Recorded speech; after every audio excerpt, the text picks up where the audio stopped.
Hi hello this is శివస్ మనోరి this is all my family. ఈ రోజు లక్ష్మీ నరసింహస్వామి తేరు కదిరిలో మా వాళ్ళందరినీ ఇన్వైట్ చేశాను. అందరు వచ్చారు. నిన్న పొద్దున్న నుంచి హ్యాపీగా కోలాహలంగా ఉన్నాం. నిన్న రాత్రి అయితే పొట్ట ఉబ్బేలాగా నవ్వాం.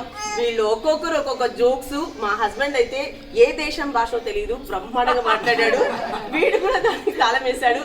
సో మా నాన్నమ్మ అండ్ మా అత్తయ్య, మా చిన్నాడు బిడ్డ కొడుకు, మా కడప అత్తయ్య శోభాతయ్య, శేఖర్ మామయ్య అండ్ రాధిక మా మర్ది అండ్ మా సావిత్రి, పిట్టి సావిత్రి అంటే పిట్టి అత్తయ్య అండ్ పాపయ్య మామయ్య, మా శ్రీవారు, నేను అండ్ ఆడబిడ్డ రంభా ఊరసి మేనకాల తిలోత్తమ మిస్ అయిందని పెట్టుకున్నాను. సో మా ఆడబిడ్డ వెరీ నైస్ అండ్ అన్నయ్య వాళ్ళ హస్బెండ్ అండ్ బంగారుపాళ్యం అత్తయ్య అండ్ బంగారుపాళ్యం మామయ్య, చేపకెత్తండి మామయ్య మ్యూజిక్. సో మా తమ్ముడు భార్య, వీడిది వెంటనే ఒక నెక్స్ట్ మంత్ 14th వెంటనే తీసేది ఉంది. అక్కడ మళ్ళీ అందరు కలుస్తాం. అండ్ ఇది నా కోడలు.